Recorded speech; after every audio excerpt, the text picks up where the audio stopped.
મનીષ પરમાર જોડાઈ ગયા છે। જી મનીષ, હવે આ જે ભૂતિયા ડિમોલેશન થયું, અનેક સવાલ ઉઠી રહ્યા છે, કારણ કે એ 2 દિવસ પહેલા જ્યારે મનપાના અધિકારીઓ મોઢું છુપાવી રહ્યા હતા, બોલવા કોઈ તૈયાર નહોતા, અને આજે સત્તાવાર કહે છે કે નિવેદન આપે છે કે ના, કાયદેસર રીતે જ અમે ડિમોલેશન કર્યું છે, ત્યારે ઘણું બધું આમાં હજુ પણ ગૂંચવાયેલું લાગી રહ્યું છે। जी बिल्कुल, घटनाના 12 દિવસ બાદ હવે મહાનગરપાલિકાના અધિકારીને ભાન થયું છે કે ડિમોલેશન તેમણે જ કર્યું છે। જ્યારે આજે હાઈકોર્ટની અંદર તારીખ પણ છે, આજે સુનાવણી છે, ત્યારે મહાનગરપાલિકાના અધિકારીને ભાન થયું કે ડિમોલેશન મહાનગરપાલિકાએ જ કર્યું છે અને પોલીસ બંદોબસ્ત પર તેમણે જ બોલાવ્યો હતો। મહત્વની બાબત એ છે કે રામજીવાલાને પૂછવામાં આવ્યું તો તેમણે કહ્યું હતું ડિમોલેશન તેમણે નથી કર્યું। ચૂંટાયેલી પાંખ સ્ટેન્ડિંગ ચેરમેન એટલે કહેવાય કે રાજન પટેલને પૂછવામાં આવ્યું તો તેમણે કહ્યું કે અમે ખાલી માર્કિંગ કરવા ગયા હતા, ડિમોલેશન તેમણે નથી કર્યું। મેયરને પૂછવામાં આવ્યું હતું, તેમણે કહ્યું હતું કે ડિમોલેશન તેમણે નથી કર્યું। ડેપ્યુટી મેયરને પૂછવામાં આવ્યું હતું કે ડિમોલેશન કોણે કર્યું તો તેમણે પણ કહ્યું હતું ડિમોલેશન બાબતે તેમને નથી ખબર, આ અન્યાય થયો છે, ન્યાય થવો જોઈએ, તપાસ કમિટીની રચના કરવામાં આવી હતી। અને હવે અચાનક જ મહાનગરપાલિકાના પીઆરઓ જાગે છે અને તે પર પ્રેસ કોન્ફરન્સ નથી કરતા, સીધા એક પ્રેસ બ્રીફ આપી દે છે, જેથી કરીને પત્રકારો એમને સવાલ નહીં પૂછે। આપણી પાસે વિનુભાઈ છે, વિનુભાઈ પણ આ લડતમાં જોડાયા હતા કે લોકોને ન્યાય મળવો જોઈએ, ખોટી રીતના ડિમોલેશન થયું હતું। વિનુભાઈ, શું કહેશો? એક પ્રેસ બ્રીફ જાહેર કરવામાં આવે છે, એક વિડીયો જાહેર કરવામાં આવે છે, એની અંદર કહેવામાં આવે છે કે ડિમોલેશન સાચી રીતના થયું છે, મહાનગરપાલિકાએ જ કર્યું છે અને મહાનગરપાલિકાએ પોલીસને આદેશ આપ્યો હતો। અત્યાર લગીન ચૂપ હતા, આજે હાઈકોર્ટમાં એની તારીખ છે, તે દિવસે જ કેમ તેમને ભાન થયું, તેમને યાદ આવ્યું કે ડિમોલેશન મહાનગરપાલિકાએ જ કર્યું છે? મને લાગે છે કે જે પ્રકારે પ્રયાસો થઈ રહ્યા છે, આખા વિષયને જે રીતે ગમરોળવામાં આવ્યો છે, અલગ અલગ પ્રકારથી આ એલિગેશન કરવામાં આવ્યો છે। માની લો કે પ્રશ્ન મેં ખાલી પૂછો તો કેટલા લોકોના પહેલામાં તેલ રેડાણું, કેટલા લોકોએ પછી તો જમીન માલિકના વિડીયો બનાવીને પણ કરવામાં આવ્યો, તમે જ મને વિડીયો બતાવ્યા અને કોણ વિડીયો ઉતારવા ગયું હતું એ બધું બતાવવામાં આવે છે। ત્યાર પછી અત્યારે જે પ્રકારે આજે સુનાવણી જે તમે કહો છો એ છે અને આજે જ્યારે જવાબ આવે છે, હવે એ બેમાંથી કયું એનું સાચું છે એનો જવાબ એના અધિકારી આપી શકે, કારણ કે 2 વખત 2-3 વાર અલગ અલગ પ્રકારના એમના ત્યાંના નિવેદનો છે। હું પણ એ જાણવા માંગુ છું કે એમાં સાચું કયું છે। વિનુભાઈ, એ રીતની પ્રેસ બ્રીફ કરવામાં આવી છે કે મીડિયા સતત દબાણ કરી રહ્યું હતું, એટલે અમારા રામજીવાલા રજા પર ઉતરી ગયા અને તેને આ દબાણની અંદર જવાબ આપી દીધો છે। એક નાના બાળક તો નથી કે આ રીતના જવાબ આપે, અને ચલો રામજીવાલા એ અધિકારી કદાચ દબાણમાં આવી ગયા હોય, પણ સ્ટેન્ડિંગ ચેરમેન છે, મેયર છે, ડેપ્યુટી મેયર છે, આ તમામે જવાબ આપ્યો છે કે ડિમોલેશન મહાનગરપાલિકાએ નથી કર્યું, એ માત્ર લિટિગેશન કરવા માટે જ ગયું હતું। તો હવે કેમ મહાનગરપાલિકા ડિમોલેશન કર્યું છે એ રીતની બાબત આવી સામે આવી રહી છે? દબાણથી શું કામ જવાબ? કોણે દબાણ એવું કર્યું તો દબાવમાં એને જવાબ આપવો પડે? મને લાગે છે કે જ્યારે મેં સંકલનમાં ખાલી પ્રશ્ન પૂછ્યો તો મેં એને રિપ્લાય નહોતો કર્યો કે ભાઈ કેમ કર્યું, સાચું બોલો ભાઈ।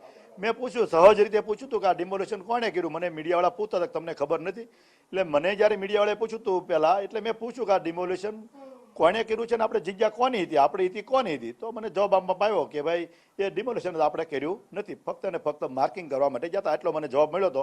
અને ત્યારે મેં મીડિયાને એ જ વાત કરી હતી કે ભાઈ કોર્પોરેશને ડિમોલેશન નથી કર્યું। ત્યાર પછી નવા પ્રશ્નો ઊભા થતા આવ્યા છે અને એના કારણથી નિવેદનો બદલાઈ રહ્યા છે, અને એ બધા સારી રીતે સમજી શકે છે કે નિવેદનો બદલવાનું કારણ પણ શું છે। તમે જ્યારે કમિશનર સાથે સંકલન હતી, બેઠક હતી, ત્યારે કમિશનરને મહાનગરપાલિકાને નાગરાજનજીને પૂછ્યું હતું, તેમણે જ કહ્યું હતું કે આ ડિમોલેશન તેમણે નથી કરવામાં આવ્યું। ખરેખર નિયમ શું હતો એ વખતે તમે જાણ્યું હતું કે ડિમોલેશન હોય, આ સરકારી જગ્યા છે કે પછી ગુલીબેનની જગ્યા છે, નિયમ શું છે ડિમોલેશન અગર કરવું હોય તો? અને હવે અચાનક નિવેદન કેમ બદલાય છે? ડિમોલેશન આપણે નથી કર્યું, કોર્પોરેશને એવું કીધું હતું, એટલે મારે કોઈ પછી બીજું કાંઈ પૂછવાનો કોઈ પ્રશ્ન જ નહોતો। પરંતુ ડિમોલેશન કરવું હોય તો એના માટેની નોટિસ હોય, અને ડિમોલેશન કરવા માટે પ્રાઇવેટ હોય તો અનલીગલ બાંધકામ છે એનું ડિમોલેશન થઈ શકે, પણ એની એક પોલિસી હોય છે। પણ કોઈને કબજો અપાવવો એ કોર્પોરેશનના ઓલામાં નથી આવતું। કોર્પોરેશનની માલિકીની જગ્યા હોય તો કોર્પોરેશન એને કદાચ હું માનું છું કે એકવાર નોટિસ વગર પણ ડિમોલેશન કરી નાખે તો પણ મને એમાં વાંધો હોય નહીં। અને આમાંય પણ મને પ્રશ્ન મારો તો છે જ નહીં. પ્રશ્ન એ છે કે કોને કર્યું. તમારો પ્રશ્ન છે, તમે જનતા વતી મને પૂછો છો અને મેં જનતા વતી એને પૂછું. એમાં કાંઈક ને આ લાભાર્થીઓને પેટમાં તે રેડાણું એના માટે કાંઈક ને કાંઈક આડાવડા વિડીયો બનાવે, આડાવડી સલાહો આપે અને કાંઈક ને કાંઈક જવાબો કરતા જાય છે અને વધારે કાંઈક ને કાંઈક ધાક પીછોડો કરતા હોય એવો પ્રયાસ કરતા હોય એવું મને મારી દ્રષ્ટિએ લાગે છે. ગઈકાલે જ મનીષ, જે બિલ્ડર છે જી ભૂલીબેનના મનીષ, ઘરે પહોંચ્યા હતા, મીડિયા પણ ત્યાં પહોંચ્યું હતું અને જી જી જી મનીષ, વિનુભાઈ કે જેમણે આ મુદ્દો ઉઠાવ્યો, ધારાસભ્ય વિનુભાઈએ, ત્યારે એમને એ સવાલ કરજો કે તેઓ જનપ્રતિનિધિ છે, ત્યારે હવે આગળની એમની લડત શું હશે?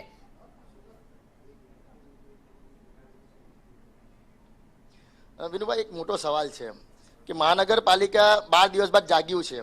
તમે જ આ જે કહેવાય કે મીડિયાને તમને સવાલ પૂછ્યા હતા કે વિનુભાઈ, લોકો પૂછી રહ્યા છે ડિમોલેશન કોણે કર્યું, કારણ કે મહાનગરપાલિકા પોતે ના પાડી હતી કે ડિમોલેશન અમે નથી કર્યું. હવે આગળની આપની લડાઈ કઈ રીતની રહેશે પ્રજા માટે, આ જનતા માટે? મારી લડાઈ છે જ નહીં. મારે ખાલી એક જાણવાની, તમે જે લોકો પ્રશ્ન મને પૂછો છો એટલે મારે જાણવું જોઈએ કે જેણે જેણે કોઈ ખોટું કર્યું હોય એક પ્રતિનિધિ તરીકે, તો ખોટું નહીં થવું પડે. ખોટું કર્યું તો એની સામે કાર્યવાહી થવી પડે. પરંતુ જો કોઈએ ખોટું કર્યું છે તો એ આમાંથી છટકી શકે નહીં. તો સાહેબ, ખોટું કર્યું હશે તો તમે આ બાબત કઈ રીતના હવે બહાર લાવશો આને? મેં કીધું છે ને, આ તપાસ થાય, તપાસની કમિટીમાં શું આવે. હજી મને એવું લાગે છે જે પ્રકારે ગતિવિધિઓ ચાલે છે એમાં ઉચ્ચ સ્તરીય તપાસ થવી પડે તો સત્ય બહાર આવે. વિનુભાઈ, એક સવાલ છે કે 12 દિવસ પછી કેમ બધા નિવેદન બદલાયા છે કે મહાનગરપાલિકાએ આ ડિમોલેશન કર્યું છે? કેમ 12 દિવસ પછી? હવે આજે કાંઈક લગભગ તમે તમારા દ્વારા મને જાણવા મળ્યું કે ત્યાં આજે તારીખ છે, સુનાવણી છે, પરંતુ હવે એમને કંઈક બ્રહ્મ જ્ઞાન થયું હોય કે આપણે હવે આ કહેવું જોઈએ એટલે કદાચ કીધું છે. હવે શું કામ કીધું, નિવેદન શું કામ ફેરવું, કોણ શું નિવેદન આપે છે એ જ મને ખબર નથી. તમે જ્યારે જે મને માહિતી આપો છો એ મને ખબર પડશે કે એણે આવું નિવેદન આપ્યું. એના આધાર પર હું એમ કહું છું કે હવે એમને શું મગજમાં આવ્યું અને શું કામ ફેરવું એનો જવાબ એ જ આપી શકે અથવા તો એના વડા આપી શકે.